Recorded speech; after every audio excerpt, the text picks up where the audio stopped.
Hi, Shinji. Let's take a look at these essays you've sent to us. Local governments, moving companies. Let's see what you wrote. Many companies and corporations are pushed to move from urban areas to regional ones by government. Okay, make sure you spell it right. This essay will discuss the advantages and disadvantages of having the companies in the countryside. Fine. On the one hand, there are positive impacts on the society and companies to have the office in a suburb. Okay, there's something a little strange about this construction here. So, on the one hand, I'm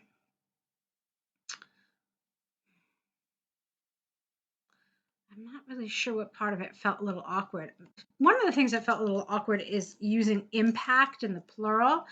So I don't really know how much I loved that, but there was something about the whole sentence that felt a little strange. Um, Impacts on the societies. Okay, let's try it again. On the one hand, there are positive impacts on society and companies.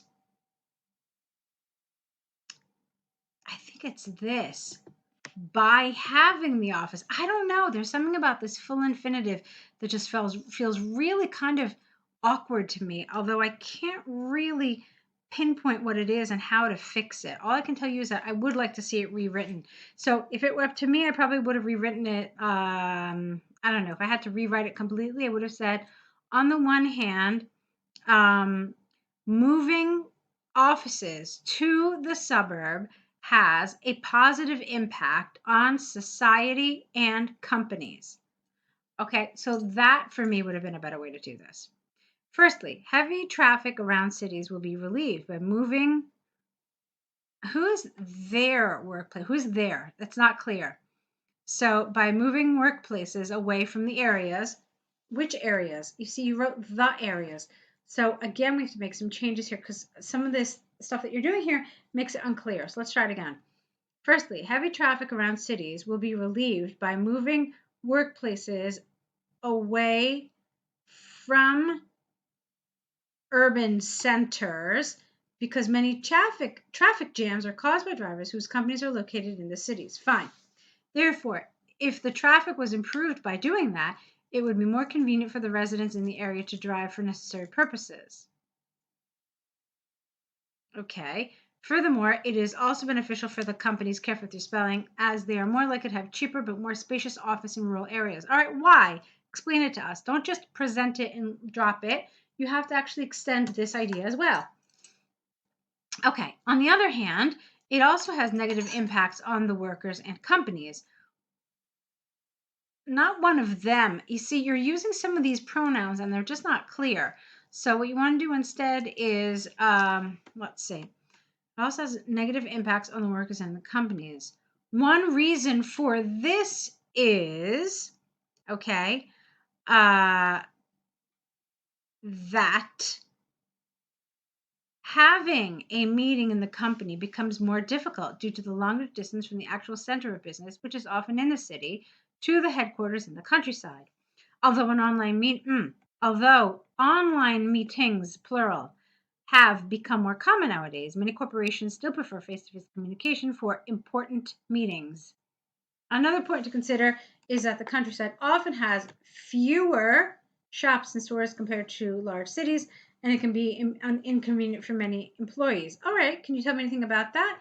Just shops and stores?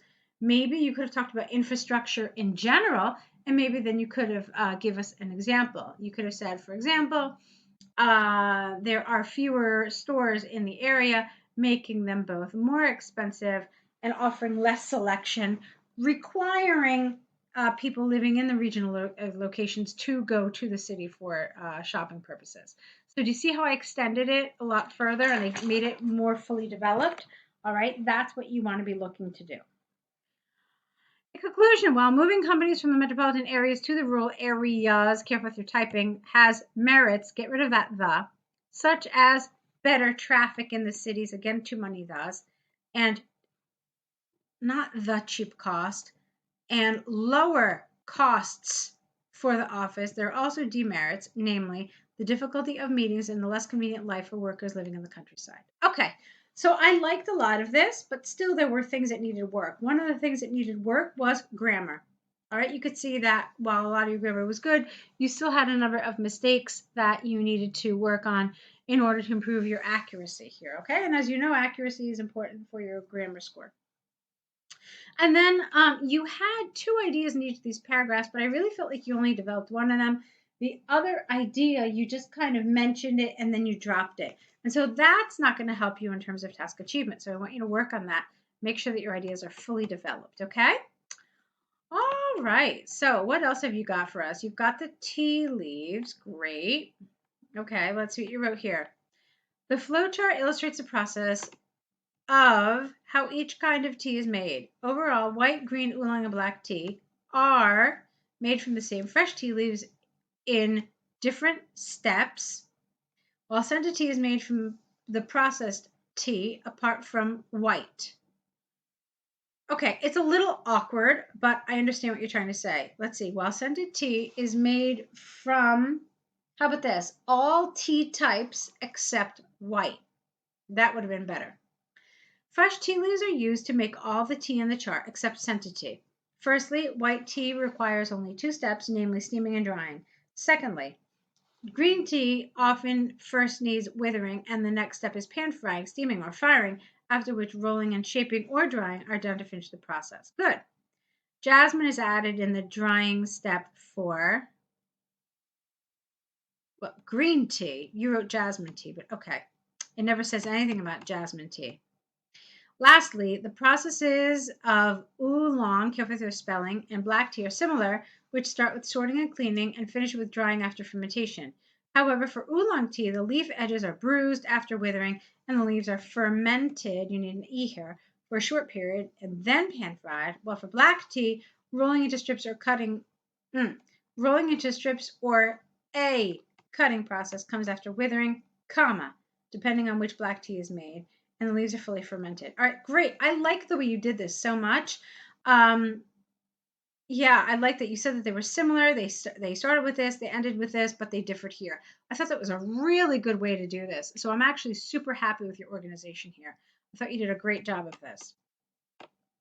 As for scented tea, green, black, or oolong tea is further dried and scented with flowers or fruits before the cooling step. Okay, so this is a really well organized and well executed task one.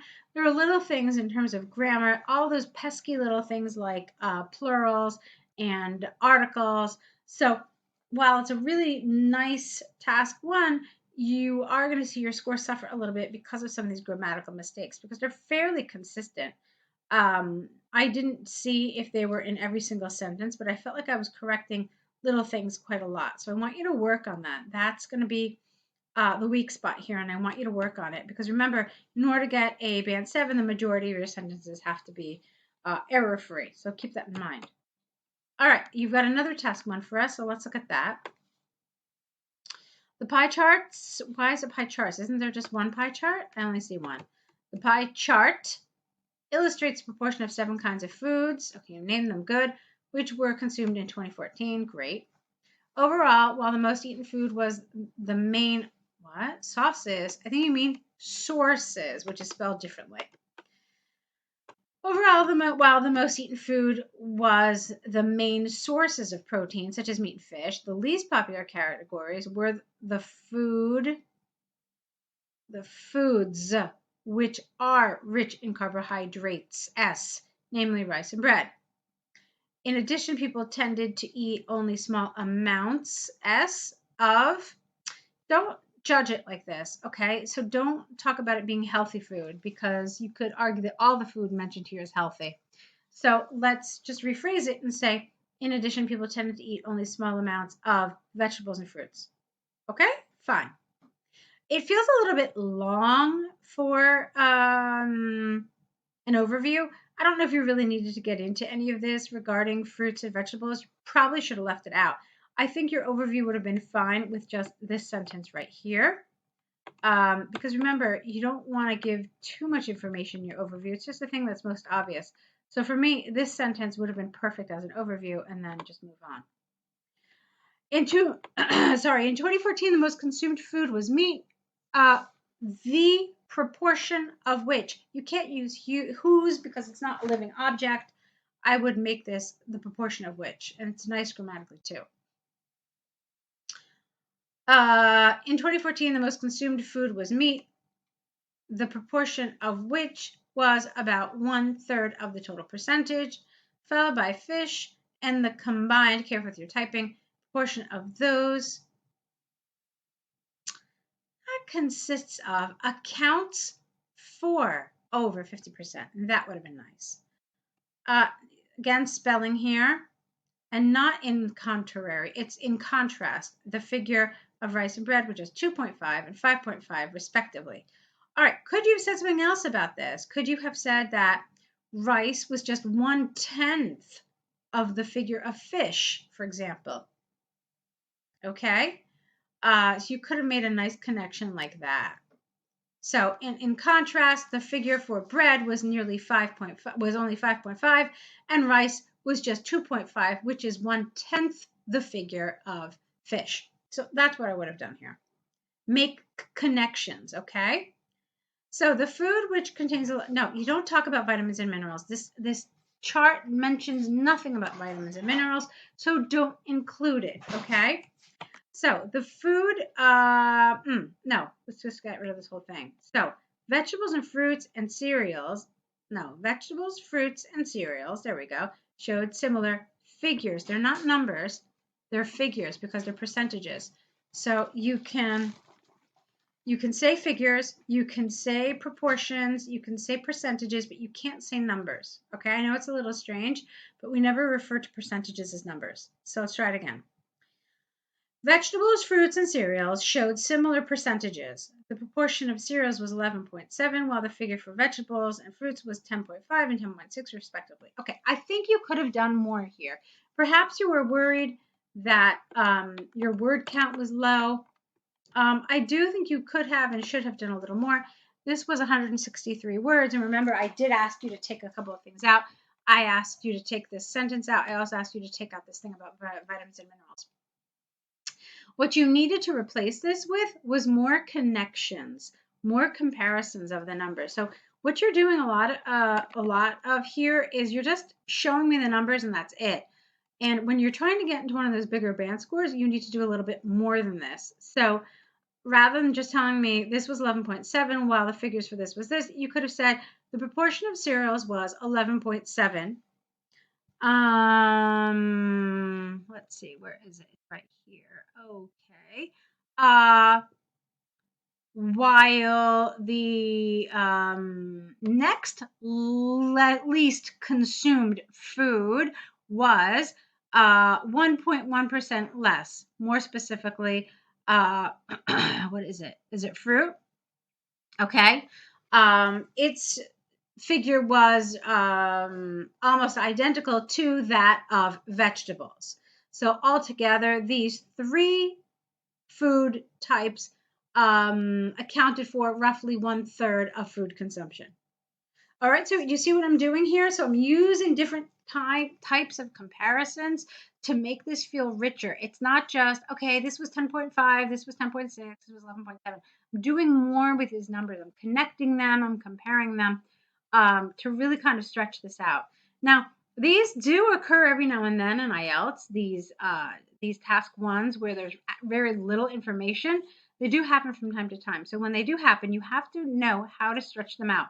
You're not going to stretch them out with anything that's not in the chart. Like, for example, this thing about vitamins and minerals. The only thing you can do is kind of show how these figures relate to each other. Okay? So good job overall. I want to see more accuracy, though, from you. And I want to see you kind of trying to apply some of the stuff we talked about today.